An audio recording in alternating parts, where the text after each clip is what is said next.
Wonderful day, wonderful day, wonderful day indeed. This is your neighborhood sensei Fouché, and I always begin every single show by first strongly suggesting, because a lot of folks don't like being told what to do, true indeed. So moving forward in conversation, I most emphatically implore for all of you beautiful, wonderful, self-loving, worthy individuals to stay woke. But in the process, never ever get all stressed out. You know what I'm saying? Make sure you take all necessary meditative practices and procedures, including environmental change when and if necessary, in order to relax. And always, always be prepared to take those notes. And before I forget, the book of reference that we're covering is Adult Children of Emotionally Immature Parents. And I always state that I replace the word parents with people, because parents is just a specific title of person to someone personally, not everyone. And this is written by Lindsay C. Gibson, and she's a doctored psychiatrist.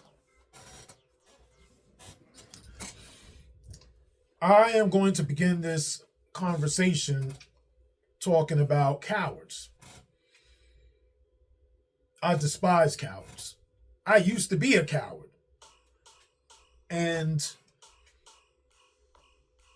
I decided to do a 180-degree turn from cowardice, living, being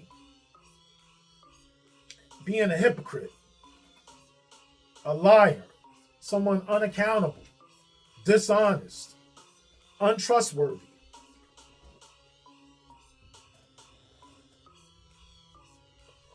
playing the victim role, someone that maliciously and intentfully bullies weaker people. There was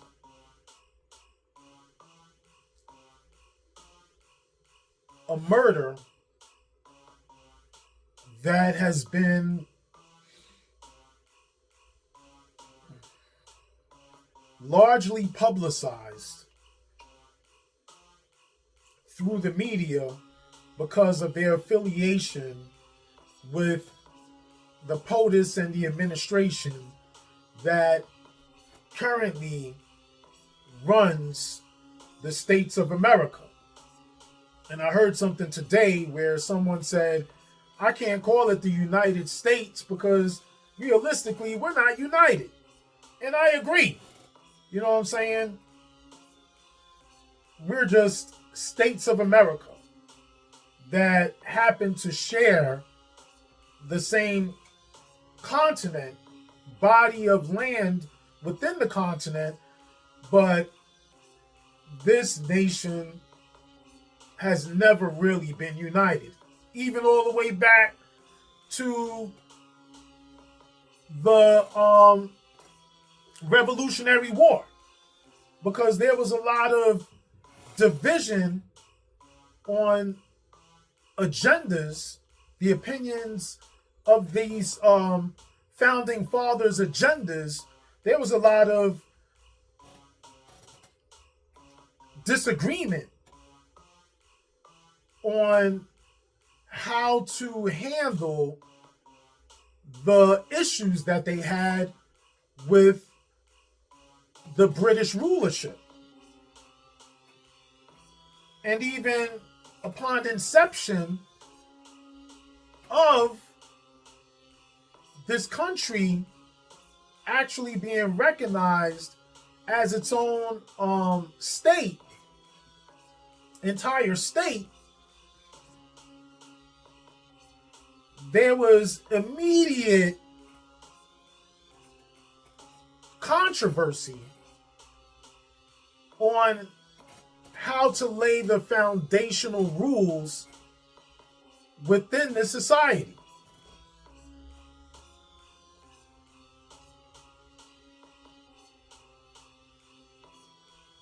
So, talking about cowards, you know what I'm saying? When people purposely and maliciously try to bully others, and the person that happened to lose their life, I label them a bully. And I've seen a lot of video. They go around to these young established places and politically and socially beat down, belittle, label, and exchange their extreme prejudicial views towards these individuals and mock them. All while being in that moment. And if that individual was to debate someone iconic, and I'm going to mention Malcolm X would have ate that dude for lunch. A lot of civil rights leaders, iconic, would have ate this guy for lunch. Wiped the floor with him. And even someone within a collegiate setting, they would wipe the floor with this dude. I'm not going to state people in political office because, you know, the same way that African Americans are labeled low IQ, a lot of the dysfunction proves to me a lot of those folks, they don't really know what's going on. And if you actually listen to a lot of their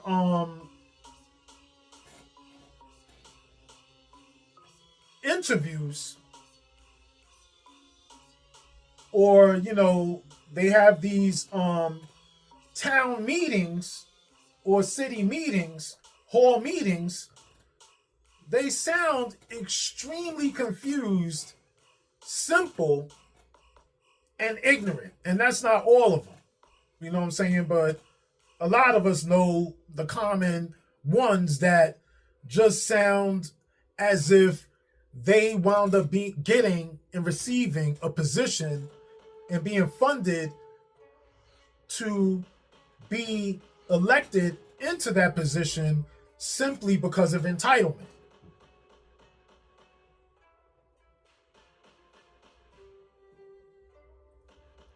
The POTUS, who is a main coward, who I'm not going to say a main coward, he's just simply another coward who always gives a lot of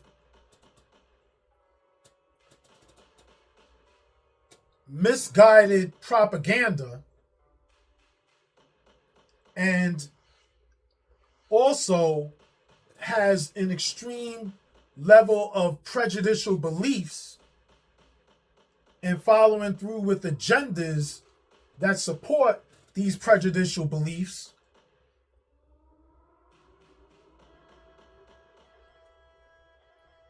A coward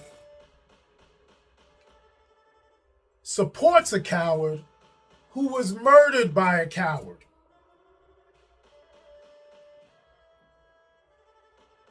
And going back shortly into the political leaders, such as Malcolm X and Dr. Martin Luther King, to be most specific, the one thing that I could state about these individuals, as opposed to this egotistical person that unfortunately or just simply lost their life.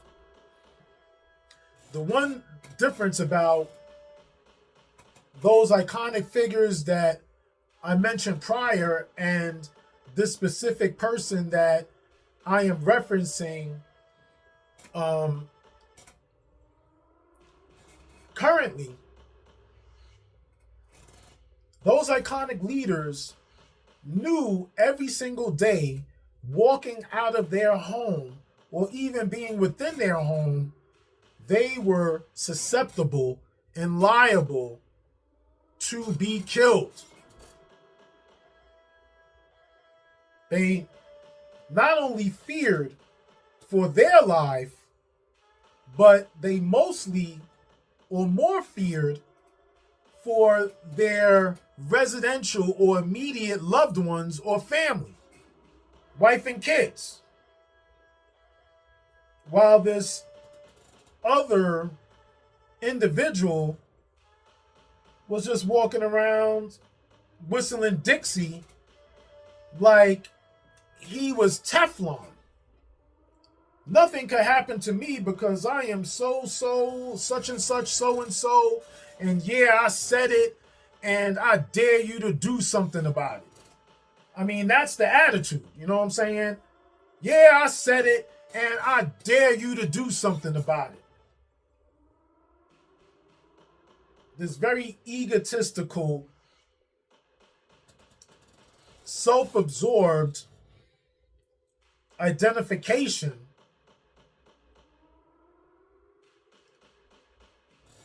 took you off your guard, and now you are a victim.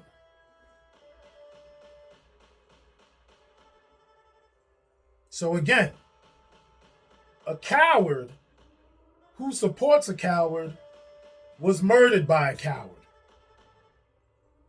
And the way that I'm hearing about it,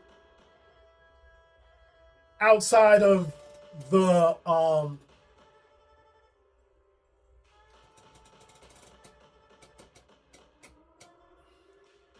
misrepresented information that the POTUS is throwing out there,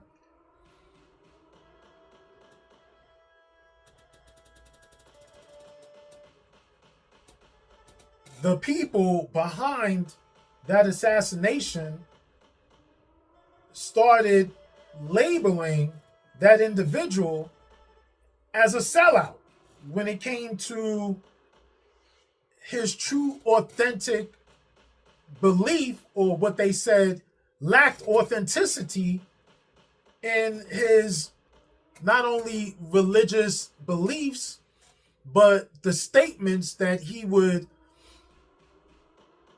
give to others, which they said he was misrepresenting.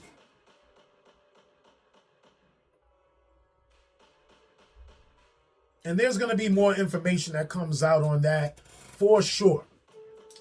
But aside from that, let's move into our main topic of conversation when it comes to adult children of emotionally immature people. Was your parent difficult, immature, or emotionally unavailable? If you grew up with an emotionally immature, unavailable, or selfish parent, you may have lingering feelings of anger, loneliness, betrayal, or abandonment. You may recall your childhood as a time when your emotional needs were not met, when your feelings were dismissed, or when you took on adult levels of responsibility in an effort to compensate for your parents' behavior. These wounds can be healed, and you can move forward. And the reason why I guess I opened up our today's conversation with that opening monologue was because our title of chapter in chapter 9 is titled How It Feels to Live Free of Roles and Fantasies. And just a simple definition in me ad-libbing: authenticity and being free from these lies that have been lived out and misrepresented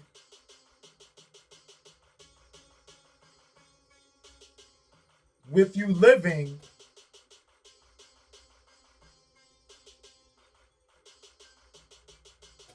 by your unauthentic self.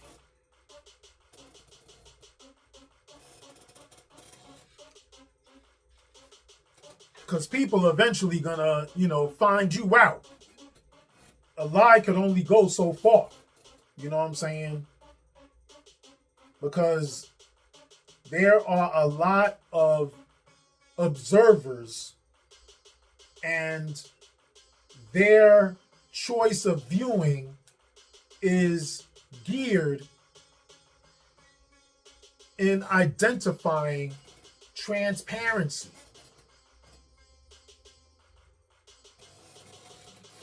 If you were raised by an emotionally immature parent, you spent your early years tiptoeing around the anxieties of an emotionally phobic person.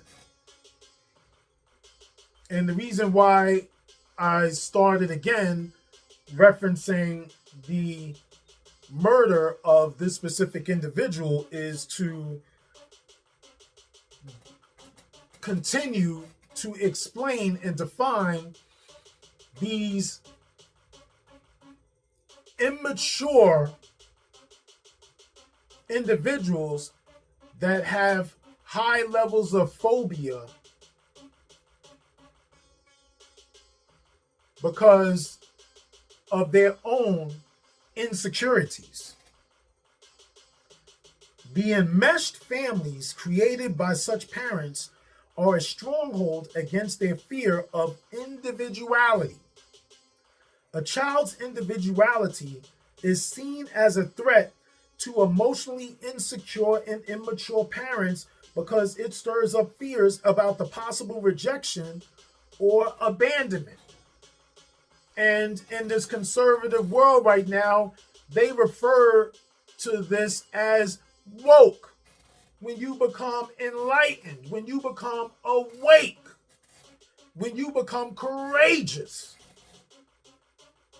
they don't want that. You know what I'm saying? Because then they lose control of the narrative, the situation, and you disengage.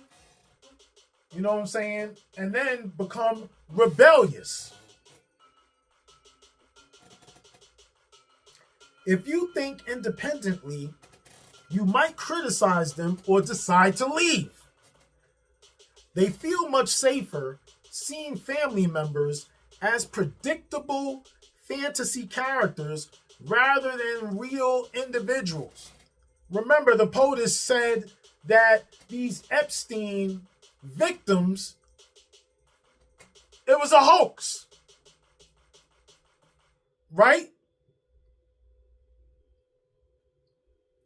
For parents who fear both real emotion and abandonment, authenticity in their children presents frightening evidence of the child's individuality because they no longer have control. With these conservatives, they don't want African Americans to have empowerment. They don't want women to have empowerment.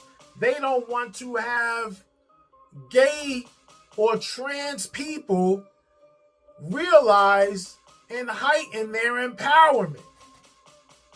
And that is because when your individuality increases, their manipulation and control decreases. And they thrive and thirst for power. If they don't have power, manipulated power, then they feel resentful and vengeful. These parents feel threatened when their children express genuine emotions because it makes interactions unpredictable and seem threatening to family ties. I'm doing a lot of improv. They're afraid that these different types of people will make their own circle of people want to identify with you instead of cycle within their own misery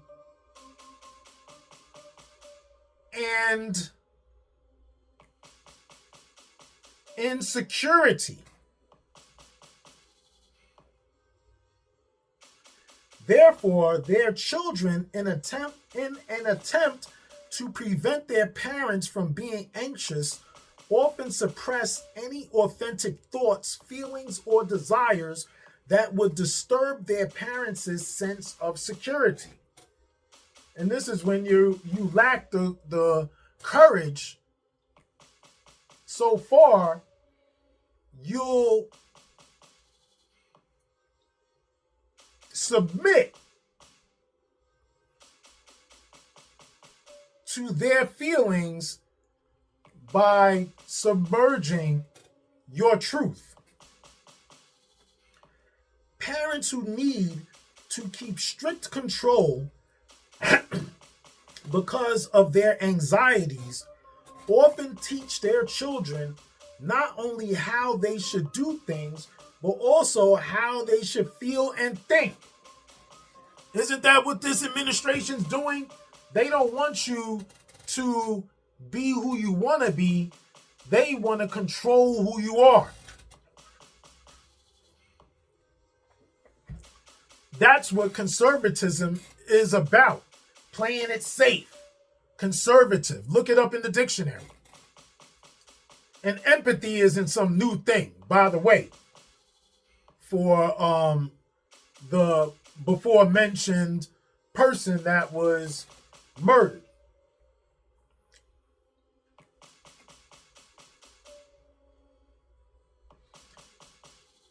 Children who are internalizers tend to take this instruction to heart and may come to believe that their unique inner experiences have no legitimacy. Such parents teach their children to be ashamed of any aspect of themselves that differs from their parents. In this way, children may come to see their uniqueness and even their strengths as odd and unlovable. And I know I was saying about conservativeness before.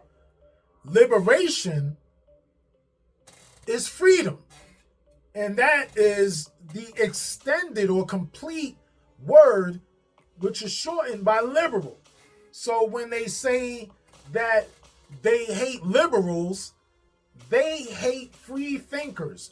They hate freedom searchers. Because they want to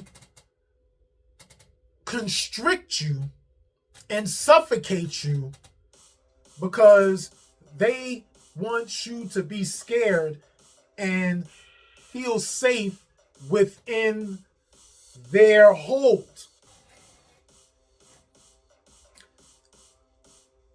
In such families, internalizing children often learn to feel ashamed of the following normal behaviors: enthusiasm, spontaneity, sadness and grief over hurt, loss, or change, uninhibited affection, saying what they really feel and think,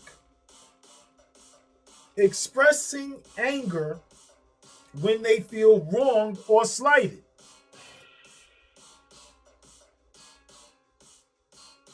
and it can't be hypocritical. You know what I'm saying? It has to be universal. There can't be a double standard. Because double standardness is going to create resentfulness, and then in the transparency, there will be vengeance. because of that resentfulness.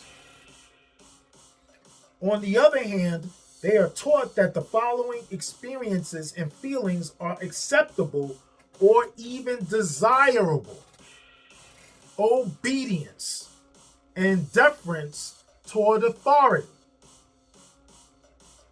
physical illness or injury that puts the parent in a position of strength and control, uncertainty and self-doubt, liking the same things as the parent, guilt and shame over imperfections or being different, willingness to listen, especially to the parents' distress and complaints, stereotyped gender roles, typically people-pleasing in girls and toughness in boys.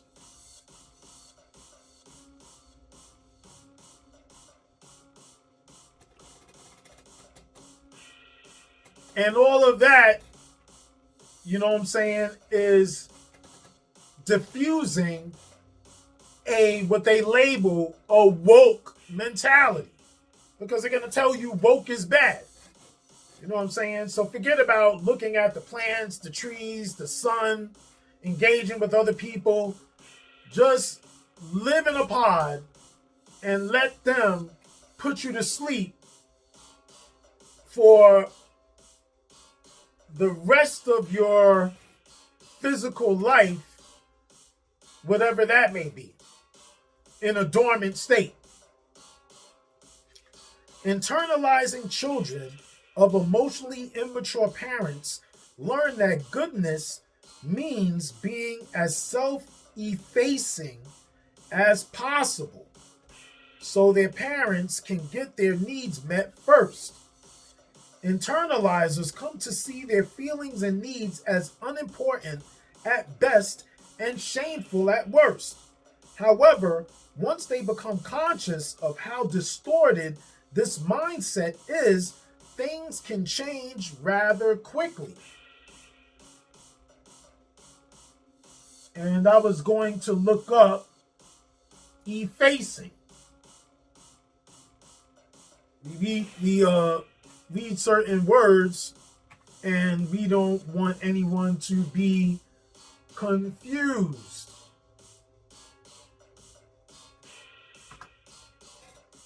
Efface is a verb, and effacing would be an adverb. Erase a mark from a surface, makes oneself appear insignificant or inconspicuous. So again, internalizing children of emotionally immature parents learn that goodness means being as self-effacing. So you belittle yourself into stating that you're beneath, you're insignificant, you're not important.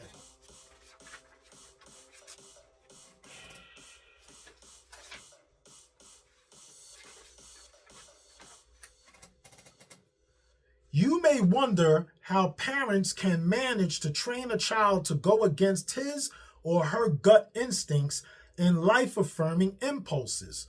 It occurs through a process I call parent voice internalization. As children, we absorb our parents' opinions and beliefs in the form of an inner voice that keeps up an ongoing commentary that appears to be coming from inside of us. Often, this voice says things like, you should, you'd better, or you have to.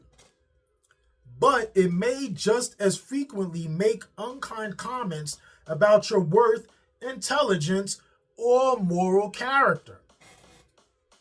Your self-defeat creates their control more than them forcing their control on you. They need for you to submit because then it makes it easier for you to be controlled. Although this commentary sounds like your own voice, it's really an echo of your early caretakers. Everyone internalizes their parents' voices. It's how we're socialized. And while some people end up with a supportive, friendly, problem solving inner commentary, many hear only angry, critical, or contemptuous voices. Let's look that up. Contemptuous.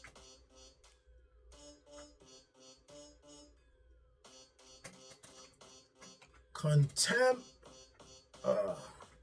Fat fingers. Contemptuous. Showing contempt. Scornful. Just that simple, right?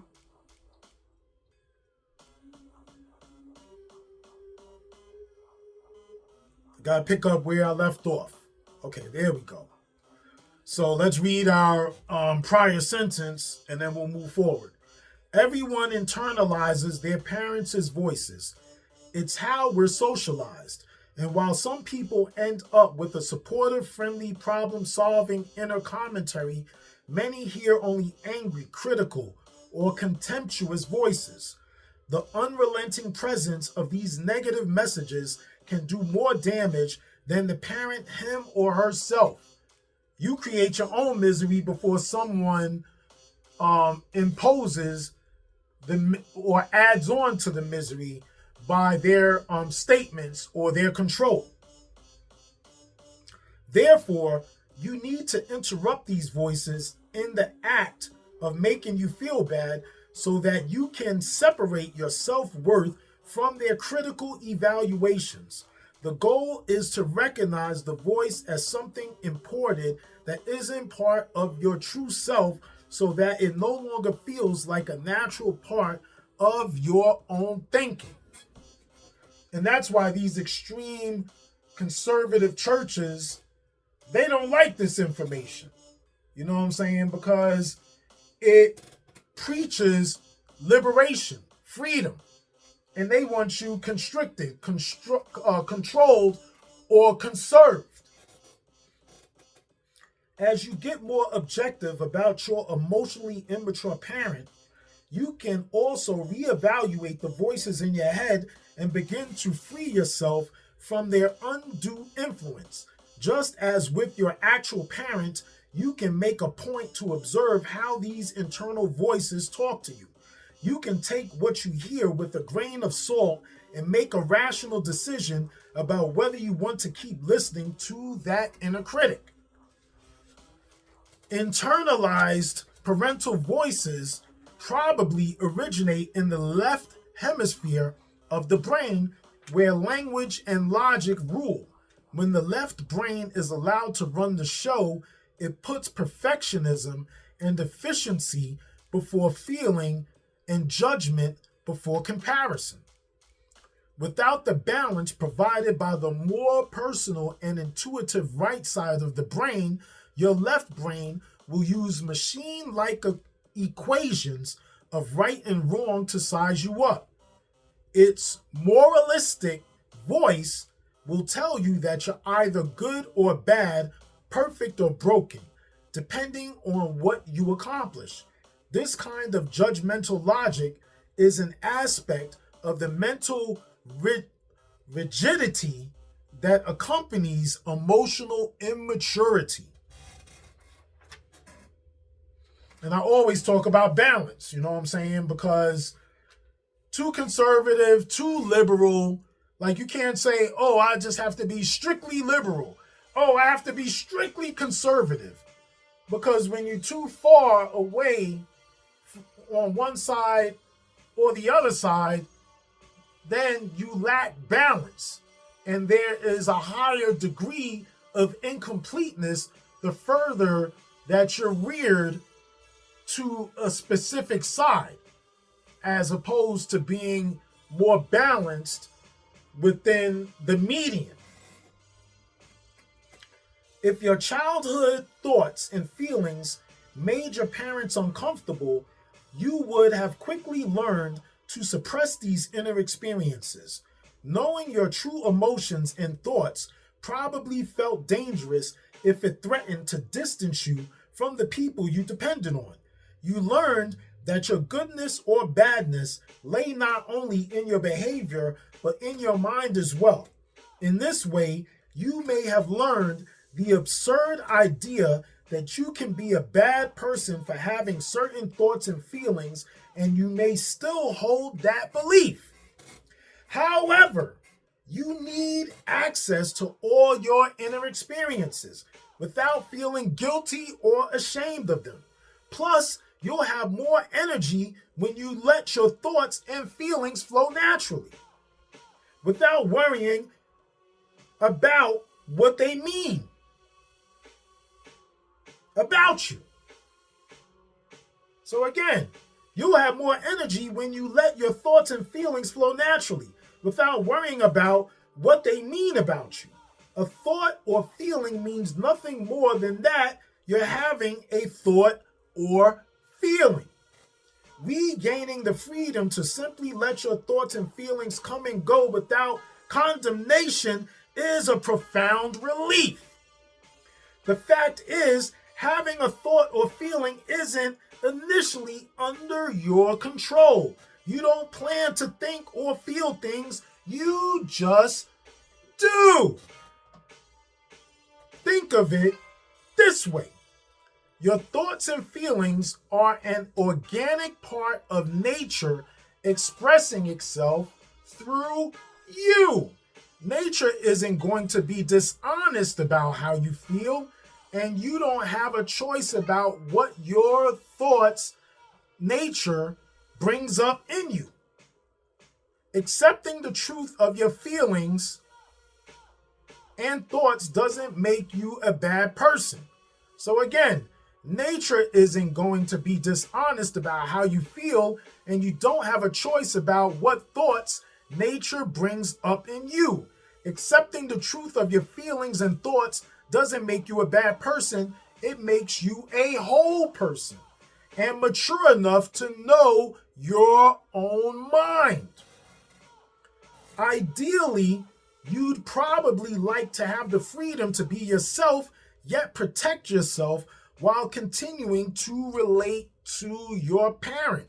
Still, you might find it necessary at times to protect your emotional health by suspending contact for a while. And feel free to replace that word parent with wife, husband, child, significant other, co-worker, people, person. So again, although this can stir up tremendous guilt and self-doubt, consider the possibility that, we didn't, let me go back. All right, sorry. Ideally, you'd probably like to have the freedom to be yourself, yet protect yourself while continuing to relate to your parent. And I didn't want to just kind of start without a continued understanding in our sequence of reading. Still, you might find it necessary at times to protect your emotional health by suspending contact for a while with someone that you don't relate to or relate well with. Although this can stir up tremendous guilt and self-doubt, but it's necessary, consider the possibility that you may have good reasons for keeping your distance. For example, your parent may be emotionally hurtful or disrespect your boundaries.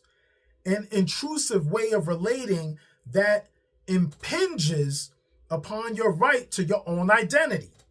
You may want to take a break from dealing with a parent who behaves in this way. Some parents are so unreflective, right? Like the POTUS. Everything, I'm always right about everything. Unreflective. And those are dangerous people. Some parents, again, are so unreflective that despite repeated explanations, they simply don't accept that their behavior is problematic. Let's go into the POTUS, because as much as we're trying to diffuse hatred because of race or gender, he continues to gaslight, misinformation, and prejudicial references.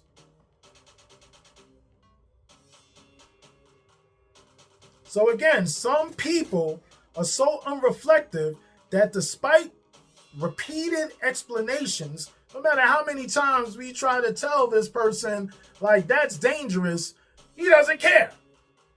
I mean, if we're at the 12th of September, and just this morning on Fox News, the POTUS stated specifically, without having more updated information, and he was being very prejudicial, you know what I'm saying, wound up being wrong.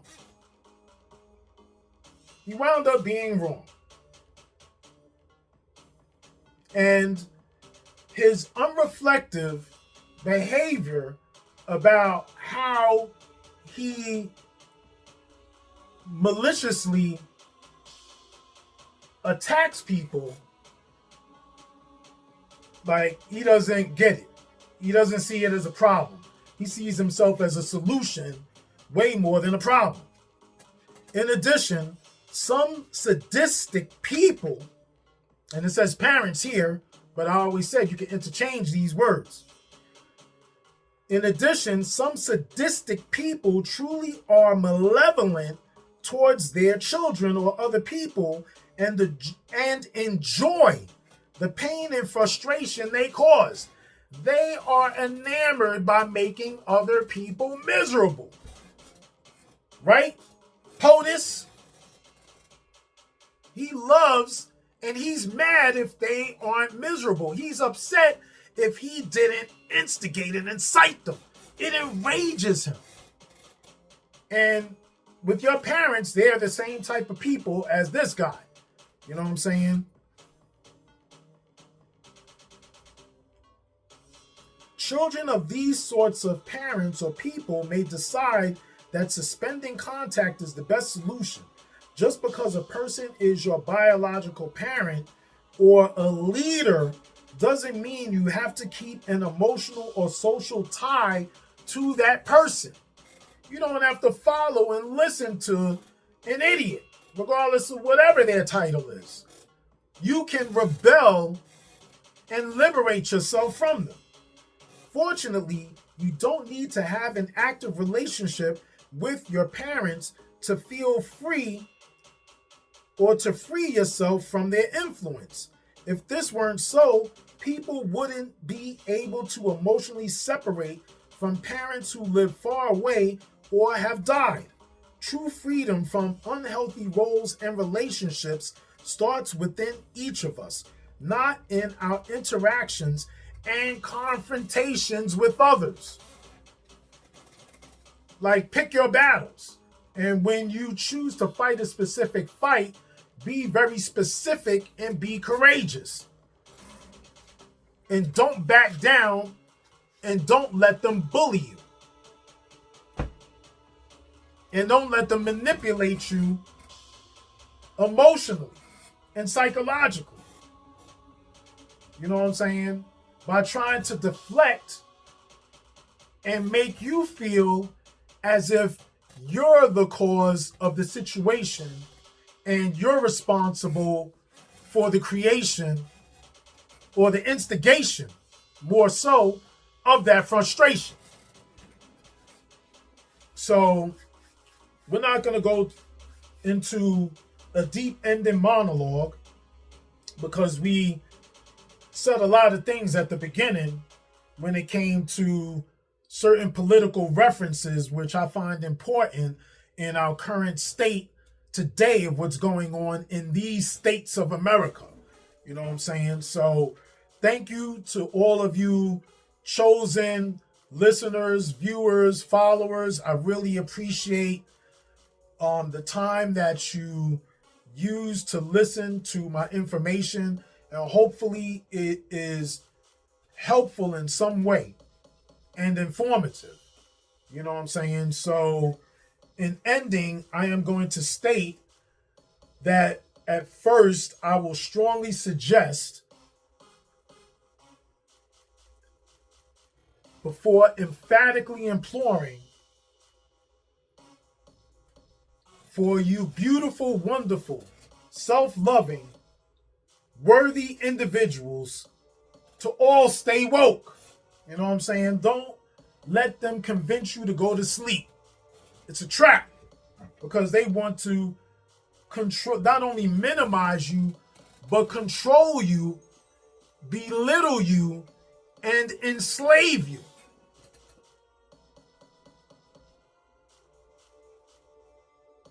So, you know what I'm saying? Take any necessary meditative practices and procedures, including environmental change, when and if necessary, to relax. Because you never want to let them get you all stressed out. You know what I'm saying? And in those moments of observation, always, always, always, always, always be prepared. Always be prepared to take those notes. You know what I'm saying? Always be prepared to take those notes. Again, this is your neighborhood sensei Fouché, wishing you unity in one. Be smooth.